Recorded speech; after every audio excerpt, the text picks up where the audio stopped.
اللہ کے محبوب علیہ الصلوۃ والسلام نے ایک بڑی خوبصورت بات ارشاد فرمائی، ذرا سنیے اور اس کا لطف لیجئے اور حضور کے دیے گئے اس وعدے پہ دل کے قرار کا سامان کیجئے۔ اللہ کے محبوب علیہ السلام نے ارشاد فرمایا کہ من یکفل لی اللہ یسأل الناس شیئا، جو شخص مجھے اس بات کی ضمانت دے کہ وہ اللہ کے علاوہ کبھی بھی کسی سے کوئی سوال نہیں کرے گا، جب بھی کوئی مشکل ہوئی، جب بھی تکلیف ہوئی تو وہ سوال مالک کی دہلیز پہ کرے گا، وہ مصلی بچھائے گا اور رب سے کہے گا میرا مسئلہ یہ ہے۔ جو شخص مجھے یہ ضمانت دے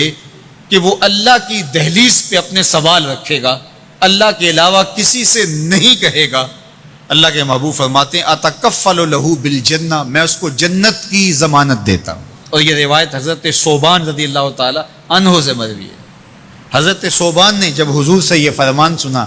تو انہوں نے کہا حضور میں ضمانت دیتا ہوں، میں زندگی بھر اللہ کے علاوہ کسی سے سوال نہیں کروں گا۔ اور صحابہ نے پھر اس پہ عمل کر کے دکھایا۔ صحابی کا کوڑا گرتا ہے اور وہ بھی گھوڑے سے نیچے اتر کے خود اٹھاتا ہے، کہا جاتا ہے جناب آپ نے کہہ دیا ہوتا ہم اٹھا کے دے دیتے، کہا ہاں نہیں، ہم نے حضور سے عہد کیا تھا کہ اللہ کے علاوہ کسی سے سوال نہیں کریں گے۔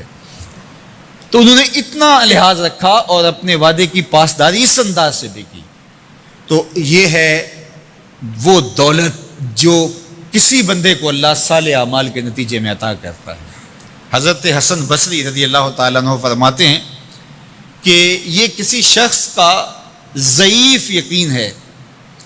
کہ جو اس کے پاس موجود ہے اس پر اس کو اعتماد ہے، اور اس کا جو حصہ اللہ کے پاس موجود ہے اس پر اس کو اعتماد نہیں ہے۔ دیکھیے ایک شخص کے پاس کچھ پیسے موجود ہوں، اس کی جیب میں ہے، اس کے لاکر میں ہے، گھر میں ہے، اور ایک وہ اس کا مال ہے جو بینک میں پڑا ہوا ہے، تو جس طرح وہ اپنے ہاتھ میں موجود پیسوں پر مطمئن ہوتا ہے، بینک میں پڑے ہوئے پیسوں پر بھی ایسے ہی مطمئن ہوتا ہے، کہتا ہے وہ بھی میرے ہی ہیں۔ تو جو شخص بینک میں پڑے ہوئے پیسوں پر تو مطمئن ہے، گھر میں موجود رقم پر تو مطمئن ہے، اس کے ہاتھ میں اس کی جیب میں جو ہے اس پر تو مطمئن ہے، اور اس کی قسمت کا جو ابھی اللہ کے پاس ہے اس نے ابھی اس کو دیا نہیں، اس پہ مطمئن نہیں ہے، تو حضرت حسن بصری فرماتے ہیں اس سے بڑھ کر ذوف یقین اور کیا ہوگا کہ جو اس کے پاس ہے، جس کو چرایا جا سکتا ہے، جس کو چور کھینچ سکتا ہے، جو گر سکتا ہے، جو چھینا جا سکتا ہے، اس پہ تو یقین کر رہا ہے کہ یہ میرا ہے، اور جو اس کا حصہ اللہ کے ہاں ہے اس پہ یقین نہیں کر رہا، تو کہا کہ اس سے بڑھ کر پھر اور ذوف کیا ہو سکتا ہے۔ اس لیے اپنی زندگی میں قناعت کا نور رکھنے والے ہی مطمئن زندگی گزارتے ہیں۔ ابن جوزی نے کہا تھا کہ جس شخص کی زندگی میں قناعت آ گئی اس کی زندگی مطمئن ہو گئی، اور جس شخص کی زندگی میں طمع آ گیا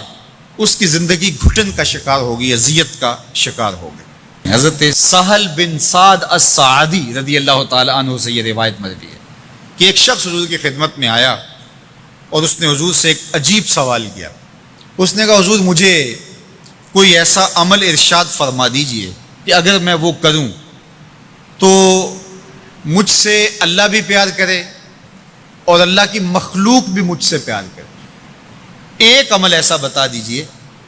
اگر میں وہ عمل بجا لاؤں تو اللہ مجھ سے پیار کرے اور اس کی مخلوق بھی مجھ سے پیار کرے۔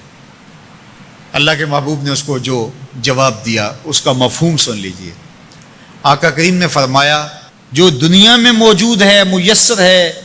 اس سے بے رغبت ہو جا، تیری ضرورتیں تو پوری ہوں گی، اس میں تو کوئی شک نہیں، لیکن تیری رغبت ادھر نہ رہے، زہد فی الدنیا اختیار کر لے، تو تجھ سے اللہ پیار کرے گا کہ یہ بندہ دنیا میں رہ کے بھی دنیا کا نہیں میرا ہے، اور جو لوگوں کے پاس ہے ان سے بے نیاز ہو جا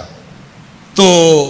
لوگ تجھ سے پیار کریں گے، اور اگر تو لوگوں کی جیبوں پہ نظر رکھے گا اور لوگوں کی دولت میں، ان کے مال میں تجھے رغبت ہوگی تو فرمایا کہ پھر لوگ تجھ سے دور ہٹ جائیں گے۔ تو اللہ قناعت کا نور عطا فرماتا ہے شخص کو جو اچھے اور صالح اعمال